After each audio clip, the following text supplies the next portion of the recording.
Hi, I'm Izzy Conn at the Institute of Historical Research.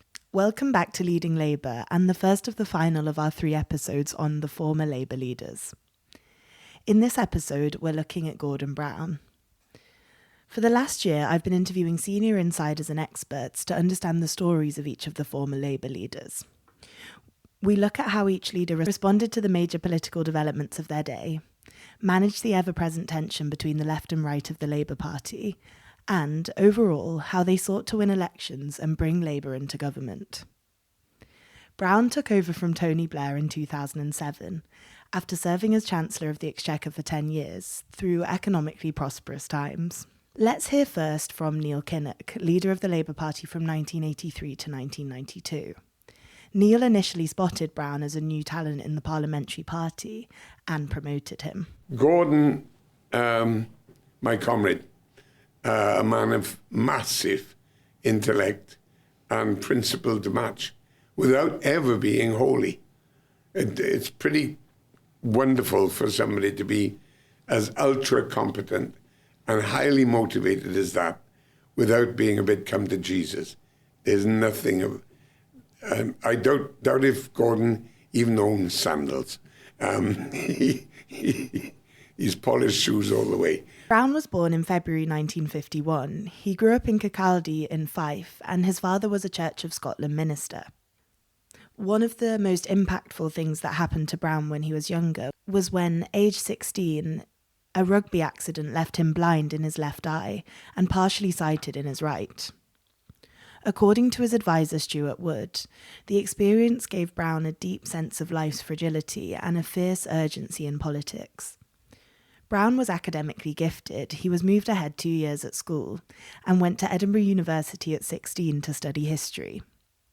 Though often seen as an economist, Brown was a historian by training and actually a historian of the Labour Party, obtaining his PhD on the history of the Labour Party in early 20th century Scotland. Before becoming an MP in 1983, he lectured in politics and worked as a journalist for Scottish television. In Parliament, he became close friends with Blair and was Shadow Chancellor under John Smith. This meant that later on, by the time he left the Treasury to become Prime Minister, he'd been in the position of Shadow Chancellor for 5 years and then Chancellor for 10, giving him 15 years of experience in economic policy. He was pivotal, along with Blair, in creating New Labour, the third-way, centrist set of policies that were created to show a departure from Labour's traditional socialism and communicate a new modern image. Here's Guy Lodge, co-author of the book Brown at 10. He was very much, with Blair, the co-author of the New Labour project. It had been developed in opposition, and then, importantly, in the first Blair term, from 1997 to 2001, Brown was very much the creative force within the government. If you think of the big reforms, Bank of England independence, a lot of reforms, welfare reforms around social security, all of that was driven by Gordon Brown, and he had the real energy and zeal. But then what happened with Brown and his relationship with New Labour, it becomes contaminated with all the division between the Blairites and the Brownites and his pursuit of power. And I think what happens there with Gordon Brown is he goes from being a creative force to being much more of an inhibiting force. Brown was a very popular chancellor. In his memoir, he writes, "At the Treasury after 1997, I focused on tackling Britain's age-old problem of low productivity, on fighting poverty through welfare reform and tax credits, and on preparing the ground for refinancing the NHS." Let's hear from the Independent's Andrew Grice and Nick Pearce, who headed Brown's Number 10 policy unit. He was very powerful and he was very successful. There were landmark reforms like making the Bank of England independent. He had control of the domestic agenda and, guided by his own moral compass, he used it for his mission to tackle inequality, for example, through tax credits. And Brown cleverly built a consensus for a rise in national insurance contributions to raise money for the NHS. 10 years of Gordon Brown's chancellorship was obviously very successful in terms of sustained growth and productivity increases, sustained investments in the public services, particularly the National Health Service and education policing and so on. It's a very successful one in terms of all the kind of headline statistics, but you also have to think, we now know with hindsight that what was then coming over the hill was the financial crisis. And of course you can't ignore that and read back into that period some of the kinds of warning signs. But I think it meant that when Gordon Brown did become Prime Minister and when the financial crisis did hit, he was incredibly well prepared for it. When John Smith died suddenly in 1994, Brown believed he should have been the one to take over. But by that point, so did Blair. Following a meeting at the Granita restaurant, Blair stepped forward and Brown stepped aside. In return, according to Brown, Blair agreed he'd hand over the reins to Brown during a second term in office. Obviously, Blair won in 1997, and there was always some tension within the governments between the Blair and Brown camps, which was nicknamed by the press the TBGBs. But by 2004, when Blair's second term was nearing its end, and it became clear that this agreed handover wasn't happening, Brown became increasingly embittered. Here's Brown's Health Secretary, Alan Johnson. I think it reflected quite badly on Gordon mainly, because Tony was the Prime Minister, and the kind of seething resentment that he was Prime Minister came through from, one of the most talented politicians that this country's ever been lucky enough to have in power, from Gordon. I mean, that was a weak point with him. And, I hope at some stage Gordon's going to give a frank account of what happened there, because it was a kind of blot on the landscape. Well, like many other Westminster journalists, I regularly wrote stories about differences between Blair and Brown. These stories would be denied by their respective spokespeople. Later, one prominent aide admitted to me they'd lied to me for years to keep the show on the road. Well, just about. Brown wanted to know when Blair would step down as Prime Minister. He repeatedly asked Blair, "When are you going to go?" As we heard in the episodes on Blair, two factions solidified around them, the Brownites around Brown and Blairites around Blair. Those around Brown were sometimes seen as relying on ruthless tactics to show loyalty. He had people around him who were much more engaged in the sort of machine politics, and the people here that are typically mentioned are your Charlie Whelans, your Damien McBrides, your Ed Balls type characters, Tom Watson. These were the figures that had a reputation for being attack dogs in British politics.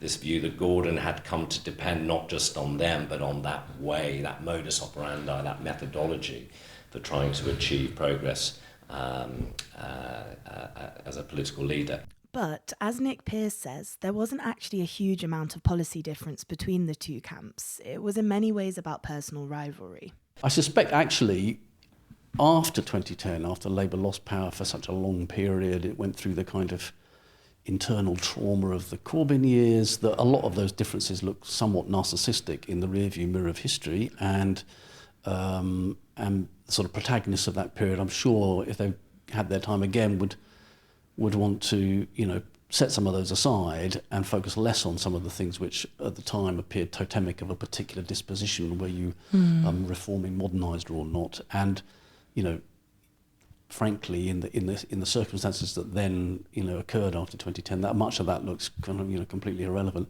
But at the time, it certainly did divide people, or people were prepared to accentuate those differences. There have been some debates about the TBGBs.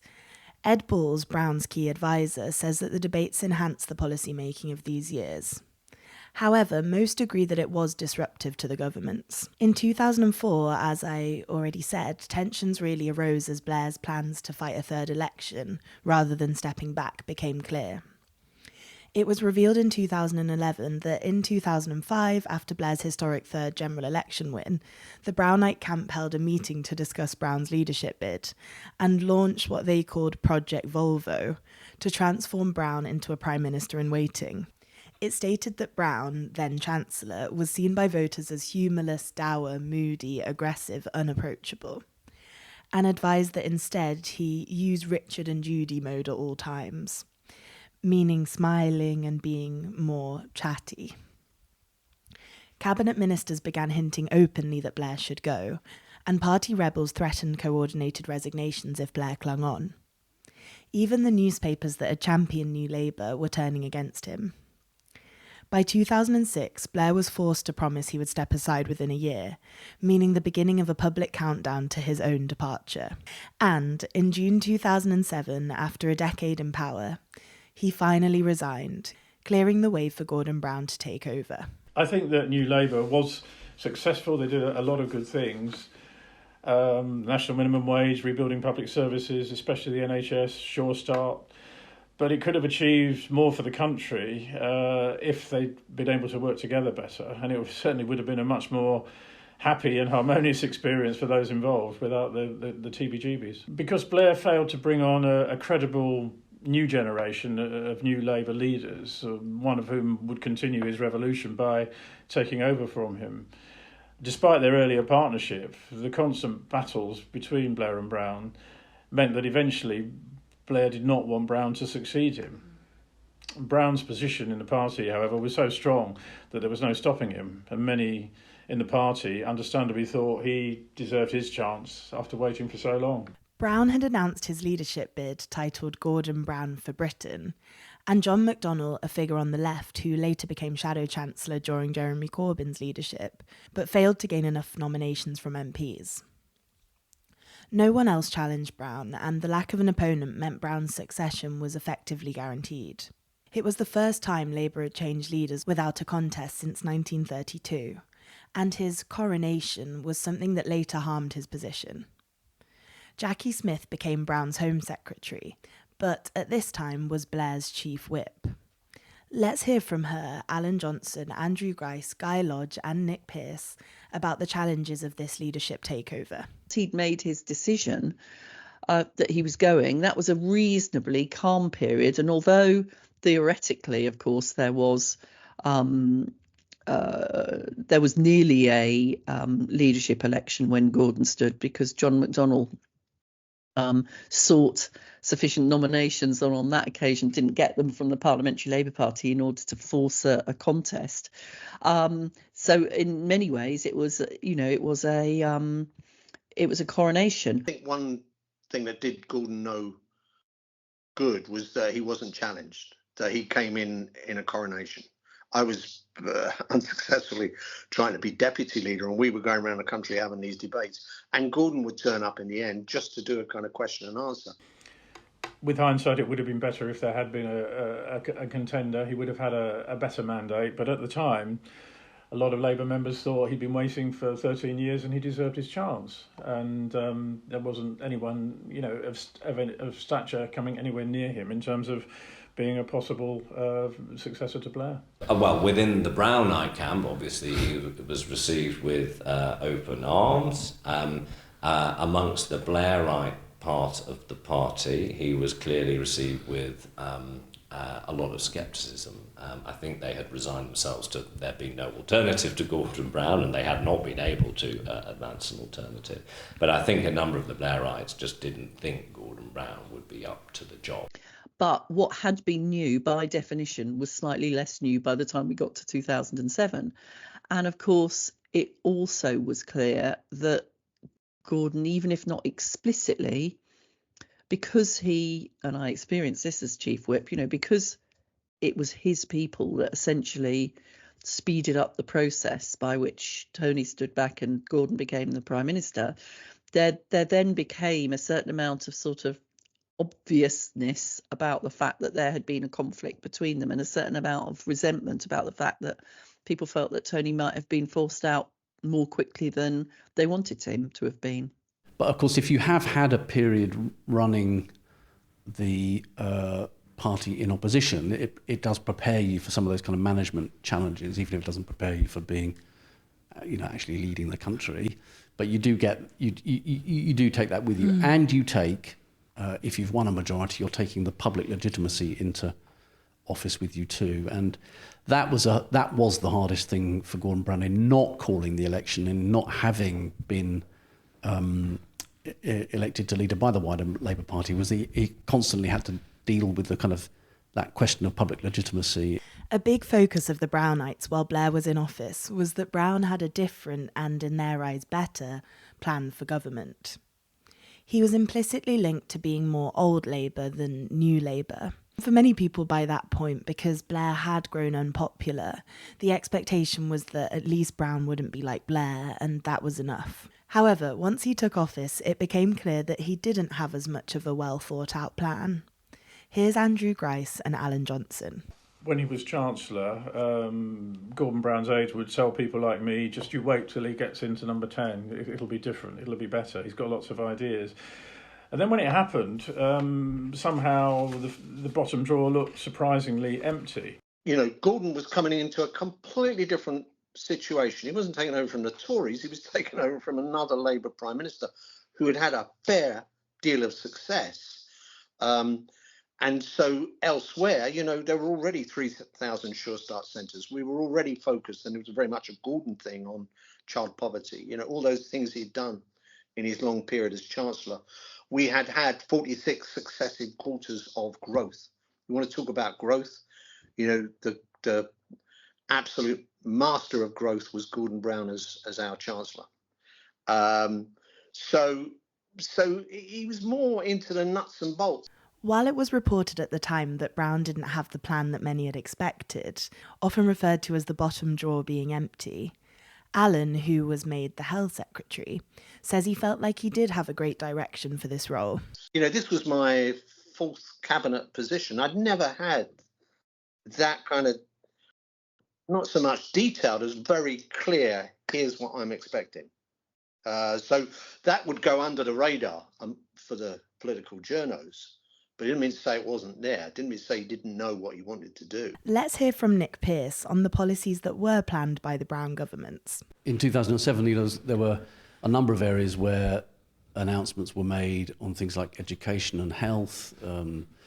Education, much more of a focus on personal tuition, on personalising learning, on setting floor targets for secondary schools, the creation of an integrated schools, children and families department.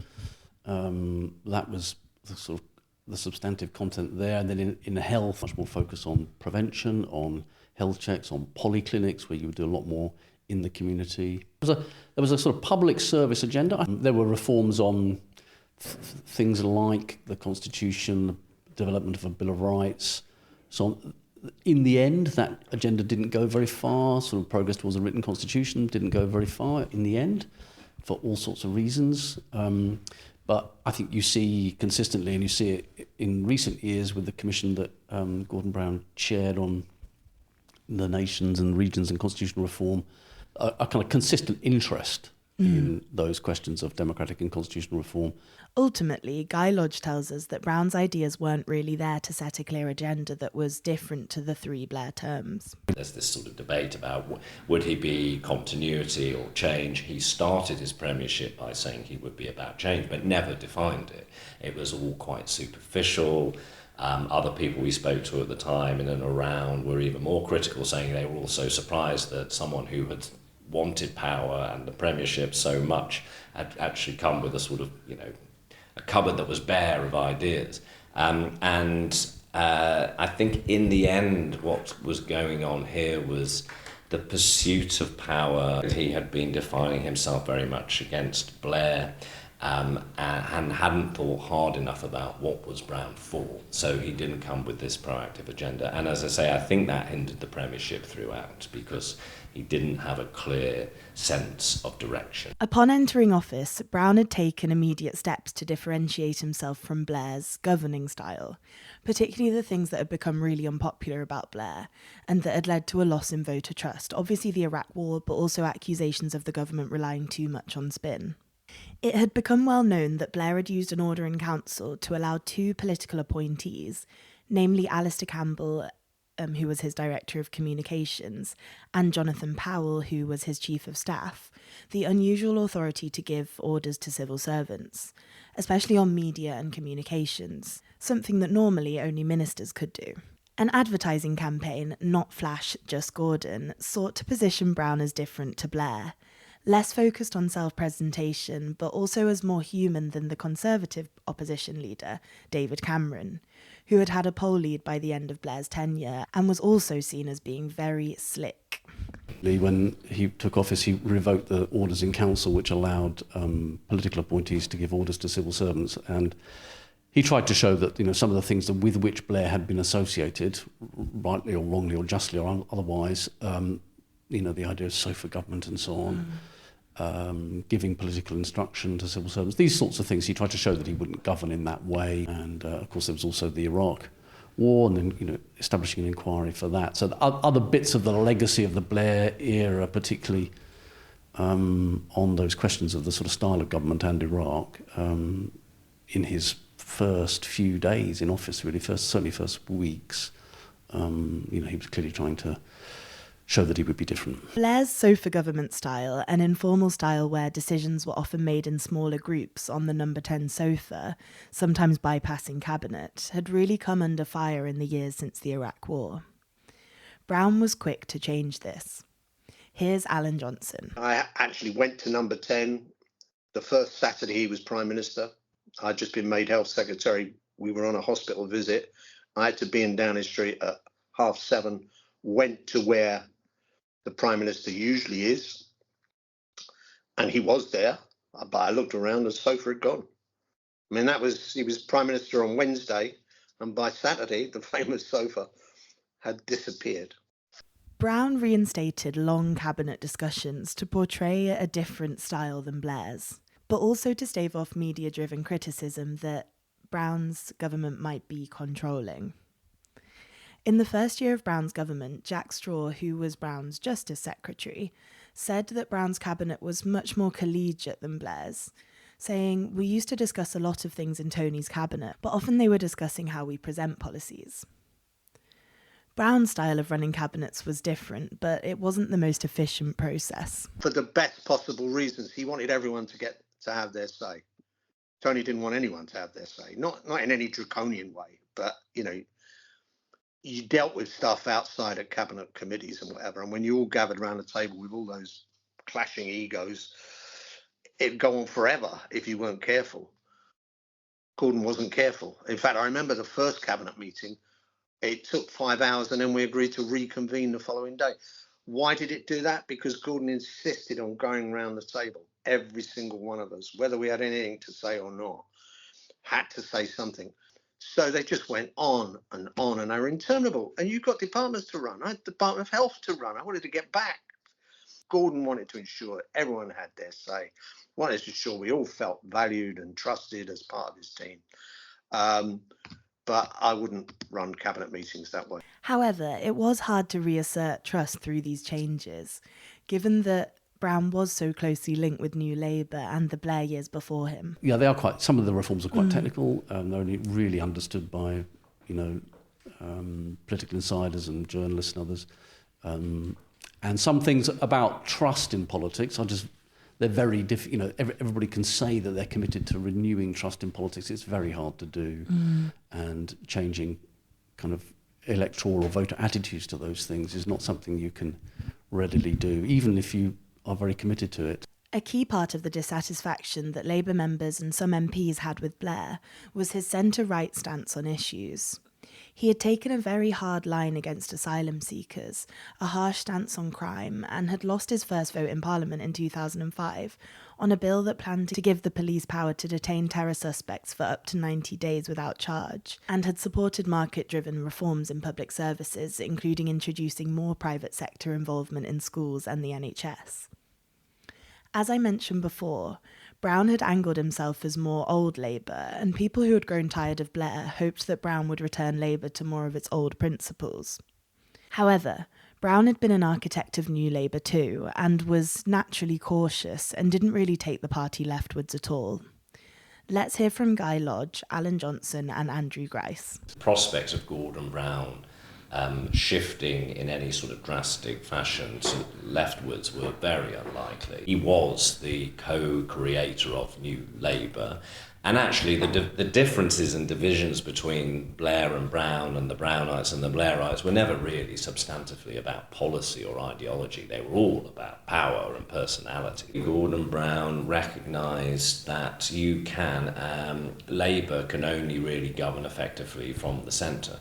He did not share a view that it was possible to shift Labour's agenda in a drastic way to the left and win elections. That was something that I don't think he would accept as being logical or intuitive. Just going back to the Lennon-McCartney analogy, people thought, Lennon was the working class hero because he wrote the song Working Class Hero. It was McCartney that was the council house lad, not Lennon. He lived in quite a posh part of Liverpool with his Aunt Mimi. And it was a bit like that with Blair and Brown. People thought that Gordon was the kind of authentic. He'd done a biography of Maxton, the great Clydeside MP. He appealed to if you want to talk about it this way, he appealed to old Labour. He was as much a part of New Labour as Tony. He was absolutely steeped in it. But the impression was that he was a more collegiate figure, and he played on that at conference speeches as part of the TBGB thing. He opposed tuition fees until he supported it. He opposed academies until he supported them.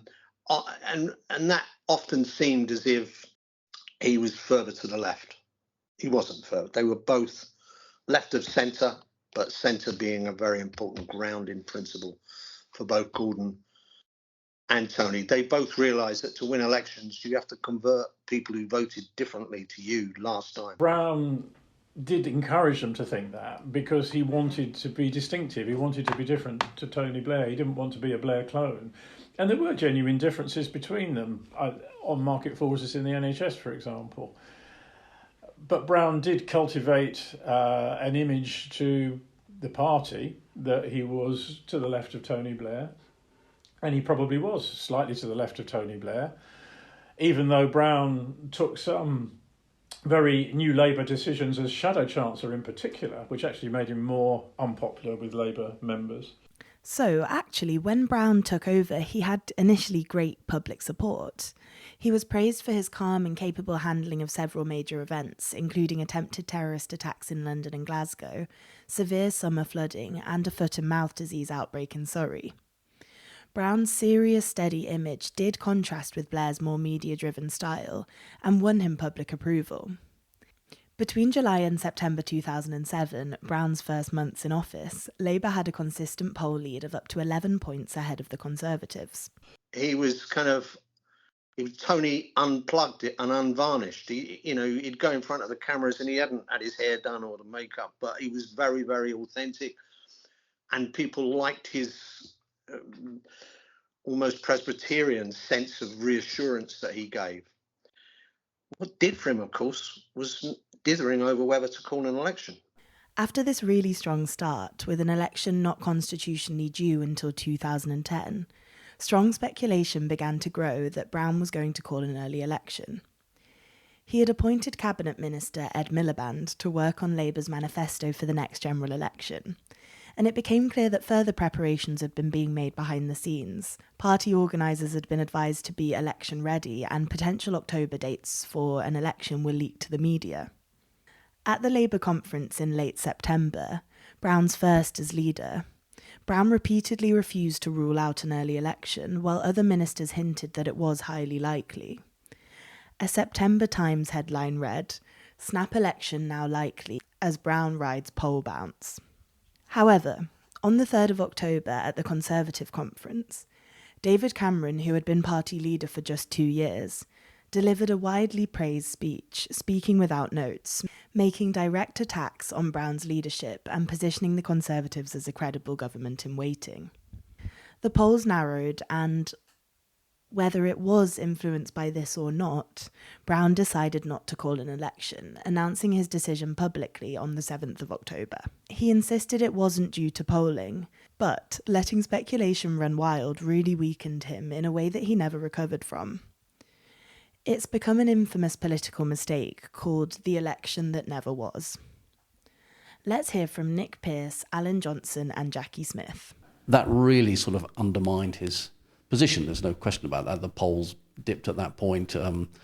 He never really recovered in public expectation. He went from being a prime minister who was commanding his office and with decent public support to then losing a great deal of that, losing the security of his position with the Parliamentary Labour Party and with the public at large. And by the time he decided not to have an election, he was accused of, we'd fallen behind on the polls, mainly because Osborne promised to get rid of inheritance tax. It's still there, by the way. He never touched it, but he promised at the Tory party conference he'd get rid of it. They had a conference surge in support. That's when Gordon said that we won't have another election. And everyone, suddenly his reputation as being a man of absolute unquestionable integrity was damaged. He never recovered from that. And then he said he'd never intended to have an election. And that was sort of not really credible to anybody who'd been around at the time and had seen all of the arrangements that were going on. So it was, I suppose, in some ways, that was the end, very much the end of the honeymoon, and it was never as positive for him after that period of time. After this period of strong polling that ended with the election that never was, Brown was hit by a political crisis of enormous magnitude. Towards the end of 2007, it was becoming clear that an economic downturn was brewing, and in 2008, the crisis escalated rapidly. As major banks faced collapse, global stock markets plunged and credit froze. In Britain, Chancellor Alistair Darling nationalised the bank Northern Rock. The tipping point came in September 2008 with the collapse of Lehman Brothers, the fourth largest American investment bank, triggering panic in financial markets and marking the start of a full-scale global financial crisis. Britain officially entered recession and unemployment began to rise, reaching 2.5 million by 2010. Brown, having obviously spent 10 years as Chancellor, had built strong relationships with international finance ministers, and he quickly took on a leading international role during the crisis. His experience and global contacts positioned him to push for coordinated action, including reforms to the global banking system. Here's Nick Pearce and Jacqui Smith. It was a global financial crisis, and so Gordon Brown spent a lot of his time coordinating with other leaders around the world, particularly the Americans, of course, but also the Europeans. And then in the run-up to the G20 in 2009, he spent a lot of time on the phone and on the plane trying to bring together a global response. There was that additional element, I think, of the UK playing a kind of outsized role in policymaking response to the crisis. His massive contribution to the country, arguably to the world, was the work that he did in order to, mitigate the worst of what could have happened as a result of that. And there's only so much bandwidth, and therefore the sort of domestic policy that we were doing in the Home Office, we were largely getting on with. In April 2009, Brown convened a meeting of the G20, attended by the heads of government or heads of state of all the G20 countries. The tagline was stability, growth, jobs. Here's Andrew Grice. Gordon Brown grasped very quickly that governments around the world would need to step in to rescue the banks. And he was very successful at bringing the world together on that. He staked his reputation on a G20 meeting in London I attended, and it worked. The countries stumped up $1 trillion, and it became known as the $1 trillion summit. Let's hear Brown's speech at the post-summit press conference. Today, the largest countries of the world have agreed a global plan for recovery and reform. This involves the biggest interest rate cuts in history, the biggest fiscal stimulus we have ever seen, the biggest increase in resources in the history of our international institutions, with 250 billion, more money than ever before, for trade finance as well. For the first time, we have a common approach round the world to cleaning up banks' balance sheets and restoring lending. We are engaging in a deep process of reform and restructuring of our international financial system for now and for the future. Gordon was absolutely superb because he knew exactly what needed to be done. And unlike Hank Paulson in the US Treasury, who allowed Lehman Brothers to go to the wall and thought, it wouldn't be a problem.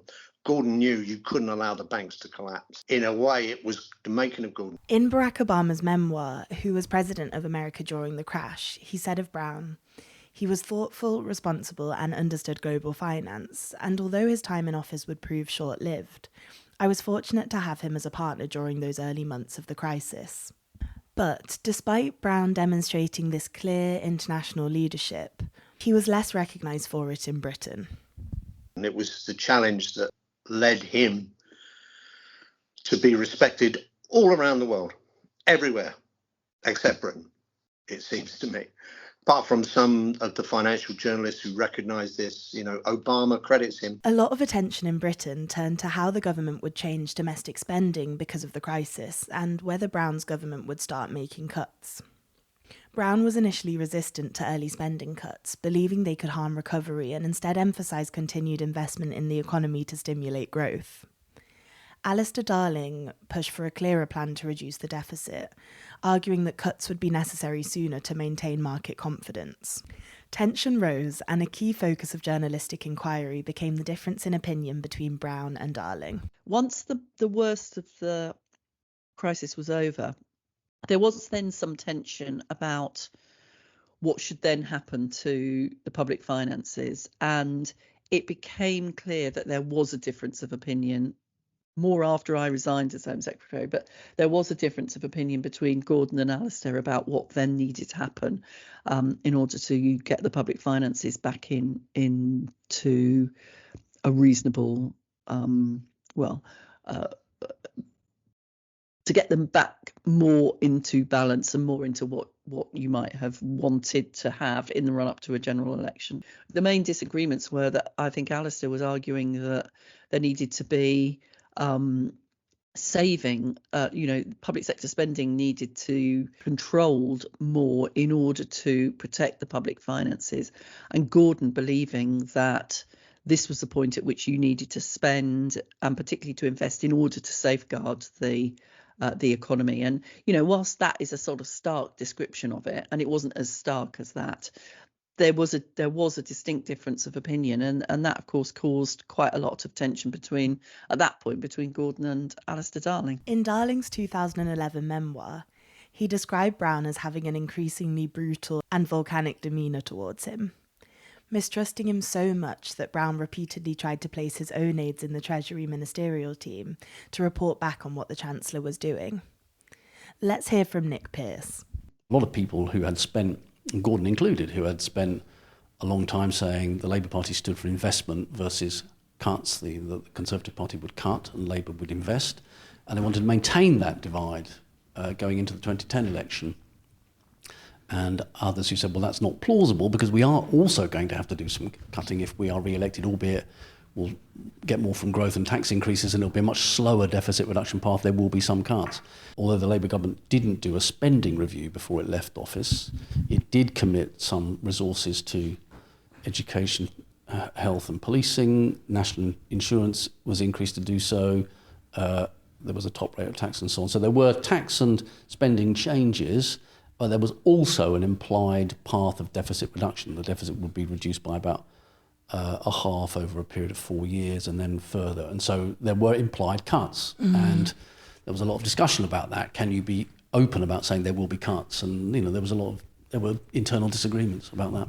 On the global stage, Brown helped lessen the impact of the crash by developing the international response. However, in Britain, his reputation suffered, not least because Cameron and his shadow chancellor George Osborne were working hard to lay blame for the crash at Labour's door.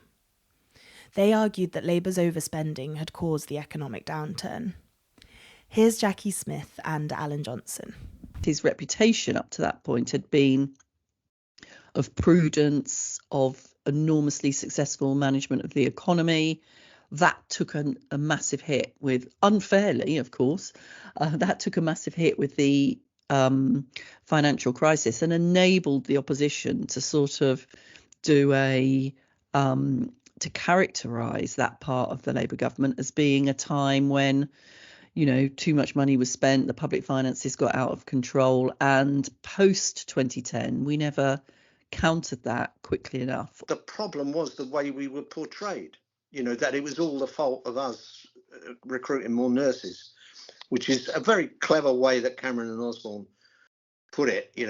Don't give the car keys back to the driver who drove the car into the ditch. Well, we hadn't driven the car into the ditch. It was an international. It was just like, it'd be like us accusing Boris Johnson of causing COVID. I could accuse him of a lot of things, but not causing it. So that was very skillfully done. In a shock move to try and stabilise his government and revive strategy and communication, Brown brought Peter Mandelson, one of Blair's closest allies, back into the cabinet as his business secretary. Explaining the shock move, Brown said serious people are needed for serious times. He recognised, of course, that he was electorally and in terms of the government really in a difficult situation, which was why he brought Peter Mandelson back. And that was a big surprise to everybody at the point at which Peter Mandelson came back into government, because obviously all of the truth, never mind the sort of feelings about it, were that they hadn't been close because Peter had been much closer to Tony than. But I suppose what Gordon recognised was that, Peter Mandelson had a very good election winning instinct, and that's why he brought him back. The paradox of the financial crash, that is not typically something you would want as Prime Minister, but actually it gave Brown real purpose and drive, and he was able to respond to that, and he did that very credibly. By the time the 2010 election came around, the economy was recovering, albeit that the debt to GDP ratio had gone up a lot. There was higher unemployment, but seen in the round, I think history will judge that response by Gordon Brown as Prime Minister with his government to have been a very effective one. In May 2009, the MP's expenses scandal emerged, compounding the already fragile political situation. The Telegraph newspaper revealed that many MPs across the House had misused public money by claiming excessive or fraudulent expenses. The expenses scandal was a pivotal moment in the sorry saga of how our politicians have lost the trust of the public. The Daily Telegraph, which broke the story, was right to publish all the details of the expenses once it had the leak. But my worry is that the way that paper and the media as a whole reported the scandal implied that all MPs were on the make. That was unfortunate and not really fair. I think there's been a media feeding frenzy about politicians ever since. Duck houses and moats. You couldn't make it up, but there have also been very serious abuses, flipping homes to avoid tax, claiming second home allowances twice over.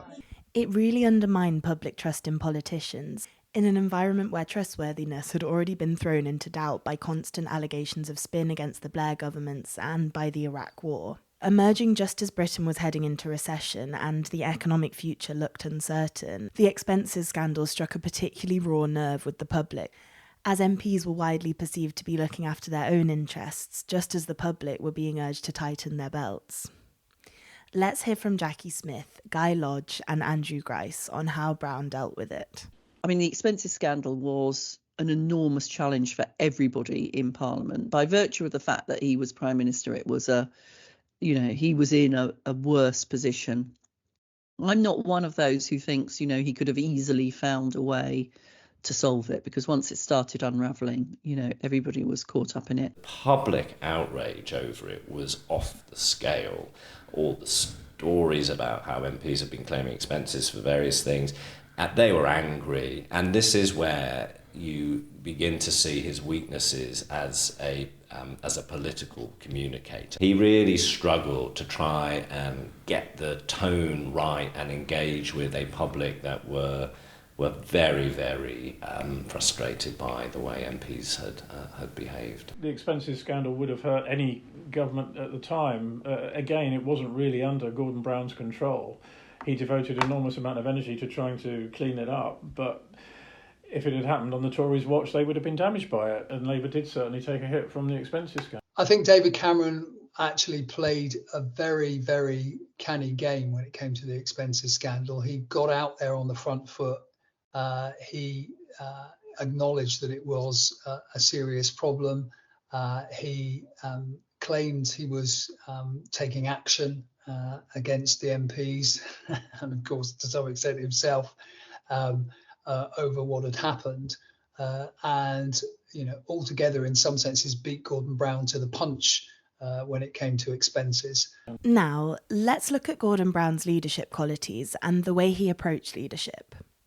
Here's Nick Pearce, who argues Brown was focused on detail, but not focused enough on the architecture of delivering policies. He worked a lot through speeches, actually. The way he worked on ideas was to debate and discuss what he would, put in speeches. And I think he was definitely a Prime Minister that wanted to talk about ideas and policies. You definitely, as an advisor to him, were drawn into quite, rigorous and testing conversations about those things. The way Gordon Brown tended to work was to think much more about the policy development, the ideas and the speeches than it was to then think about the kind of, the architecture of delivery, stock takes, things of this kind. How did he compare to Blair's way of working? I think they both probably worked through individuals that they trusted and were close to, but in different kinds of ways. I mean, they're different characters, different personalities. The number 10 setup was broadly the same. It was a policy unit. It had been larger under Blair because it had civil servants as well as political appointees. When I ran it, it was a dozen of us who were politically appointed policy officials. But there was a strategy unit as well, which was very effective, and that was abolished by David Cameron, I think mistakenly. There was a delivery unit still run by Ray Shostak, which was doing its job of monitoring how delivery was taking place, informing that. So the number 10 operation was not, dissimilar to the one that, Blair had as well, albeit that, different Prime Ministers, they just do work in very different ways. Let's hear from Alan Johnson, Jacqui Smith and Guy Lodge on Brown's strengths and weaknesses. Key strength was his intelligence, his commitment, his dedication. No, you couldn't fault Gordon on any of those three things. He's enormously clever. He's enormously hardworking. He's got an incredible sense of the history of his politics and the values that he holds dear. His single weakness was indecision. You saw it over the election. Should we go to the country or should we not go? I mean, we shouldn't have gone to the country. Immediately, that should have been known. In fact, if he'd have said that at the height of, when he was 15 points ahead in the polls, I don't care what the Tories are doing. I don't care what kind of offers they're making. I'm Prime Minister. I've got a mandate. I'm going to do the job. I'm going to focus on the crisis that we're facing. He'd have got tremendous plaudits for that. So, in a sense, that was not about anything immoral. It wasn't about even the wrong decision. It was the time he took to make it. So indecision, I would say, is his weakness. He was more laboured when making decisions. He didn't have perhaps a willingness to make an instinctive judgment and to go with it. He hadn't, I don't think, thought as deeply as we all thought he would have done about exactly what it was he wanted to do as Prime Minister. He wanted loyalty, so he didn't necessarily cope well with criticism. He wasn't really self-aware enough. He didn't think hard enough about how to learn and adjust his own ways of working. Brown did struggle with the communication side of being Prime Minister. He almost belonged in the radio age. But he couldn't be doing with all the razzmatazz that you kind of need to do as a Prime Minister. Now, Tony not only needed to do it, but probably enjoyed doing it. He was, a superstar. Gordon didn't want to be a superstar, and he came into Prime Minister having spent that, 10 years as Chancellor of the Exchequer. That's a tough job, and it takes a lot out of you. And I think in the end, he was becoming a little bit cynical about the showbiz side of politics. He hated Prime Minister's questions, absolutely hated it. Also, he was very concerned with what the media were saying about him, meaning quite a lot of his time day to day could be taken up trying to micromanage stories himself. Let's hear from Nick Pearce. In terms of some of the weaknesses, well, I think probably kind of leading the cabinet, that never really worked. He worried too much about what the press was saying and the media was saying. I think too many of the divisions of the Blair-Brown, previous period were still visible and on show, and not just from Gordon himself, but from, those that opposed him. There were, though, some big policy successes during the Brown years. To me, the most important of those was the 2010 Equality Act.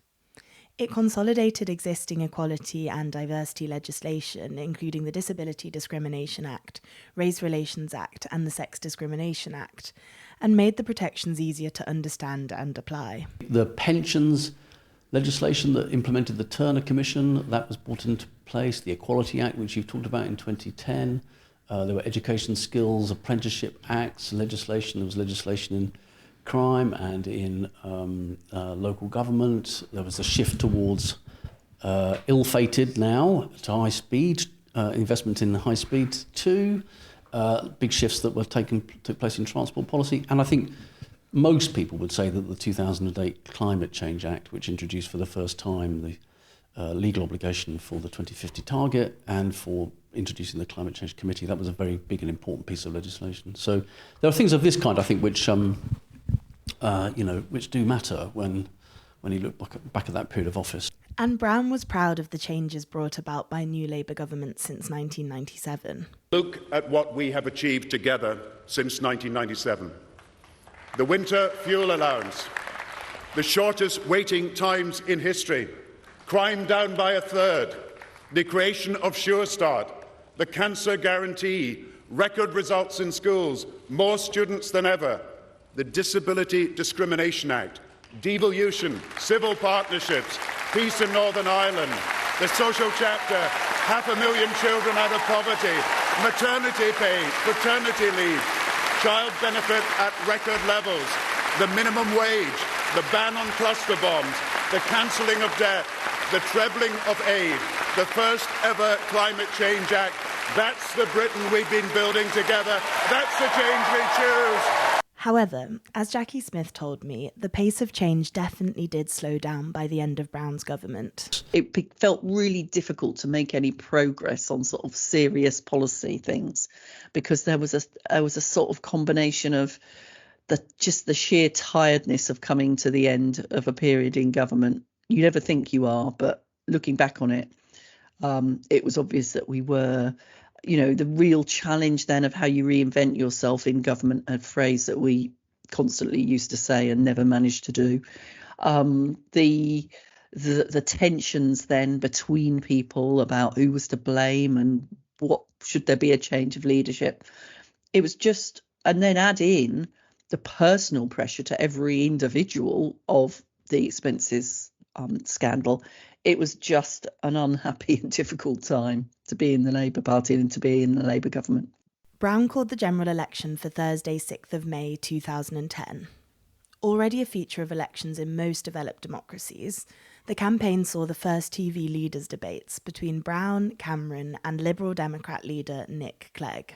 The key issues going into the election were the economy, trust in politicians and immigration. Let's look at the campaign. We launched the manifesto at a hotel, I think it was in the Midlands somewhere, and we all had to go outside and stand with copies of the manifesto in our hands while we're being filmed and Gordon's done his interviews and all that. And while we were there was a roundabout and there was a car crash on the roundabout. So we're all standing there being filmed and suddenly there's the noise that two cars going into each other, a literal car crash, and we're all looking, looking away from the cameras at the crash. Well, that was a portent for what was to come. We still had a good operation. We still had a good election-winning operation. What we didn't have was a prime minister that could light up the campaign in the way that Tony Blair could in previous campaigns. Cameron was more suited to the modern age, a televisual age, 24/7 media world, whereas Brown was not really suited to that age, that new era. As he would admit himself, he wasn't great at communications, at showing his emotions, at telling voters about his feelings. He found that very difficult, reaching out to people in that way. he would have been more successful in a previous era. Brown's struggles in communicating with the public were typified in his interaction with a voter, Gillian Duffy, in Rochdale. And it was sort of summed up by the Gillian Duffy, bigoted woman thing. Was sort of confronted or had a conversation in the street with a woman about immigration, and then and was mic'd up at the time. And then when he got into the car afterwards, he was still mic'd up.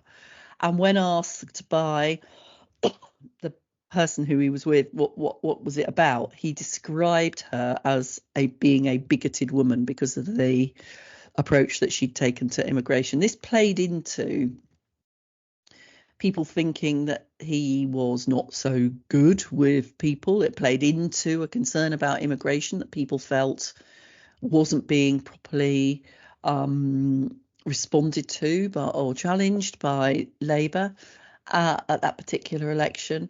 As I say, it sort of showed a certain lack of deftness in dealing with the public, which played into a view of what Gordon was like and what some of his shortcomings might be. The Gillian Duffy moment, or Bigotgate, is sometimes still referred to today, and certainly cast a long shadow on future debates, as symbolising Labour's problem on dealing with the issue of immigration. Let's look at the Conservative campaign. So their campaign slogan was Vote for Change. They campaigned on the importance of reducing the deficit and the importance of introducing spending cuts, not tax rises. Though their actual austerity plans, which became clear once they got into office, were not fully outlined in the 2010 election campaign. In 2010, however, the argument was made that Labour had overspent and that it was overspending that had caused the crisis. I mean, no serious economist believes that at all, nothing of the sort. But Labour was in no position at that point to be able to, or at least it proved incapable of challenging that narrative, and so it stuck for many, many years, and that the state had got too big, it had overspent, and the only answer was to cut spending. Mainly Cameron and Osborne very cleverly saying that we maxed out on our credit card. Knock on a door is a bit like the European referendum. You knock on a door and you have to explain all the good things about European community and, pooling some sovereignty and all of that. It takes a long time. You knock on a door and say, take back control. It doesn't take much time at all. So you knock on a door and try and explain how the financial services crash started and Lehman Brothers and all the stuff that happened in America, and then you knock on the door and say, well, that lot maxed out on the credit card.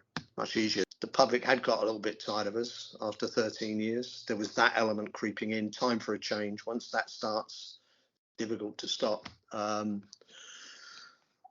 there was Cameron putting himself forward as very much kind of inheritor. I mean, Cameron and Osborne probably worship Tony Blair more than even I do. So there was a feeling of some kind of continuity. After years of Brown's focus at the Treasury on gaining trust for Labour on the economy and overseeing sustained growth, it was ultimately the economy that brought the Labour government down. This is hard for someone like Gordon Brown to accept, given how much he had done to rescue Labour's reputation for economic competence. But by the time of the 2010 general election, Labour were not trusted sufficiently on the economy, and that is principally because people worried about the state of public finance. The result of the election was a hung parliament, which is very rare in the British political system. Labour lost its majority, but the Conservatives, only winning 306 MPs, did not have enough to form a majority government. And actually, if you look at in the run-up to the 2010 election, Labour's polling improves quite steadily as you go towards the general election. 5 days of coalition talks began. Brown did attempt to form a coalition with Nick Clegg and the Liberal Democrats to keep Labour in power.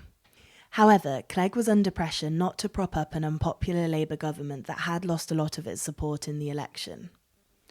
Let's hear from Nick Pearce. And there was a cabinet meeting, and in rather odd circumstances, because you had people that were dialing in from constituencies elsewhere, others who had lost their seats and didn't know if they were still allowed to be there, and then quite big discussion about, do we try and form a coalition government or a minority alliance or not, and sort of debates about that.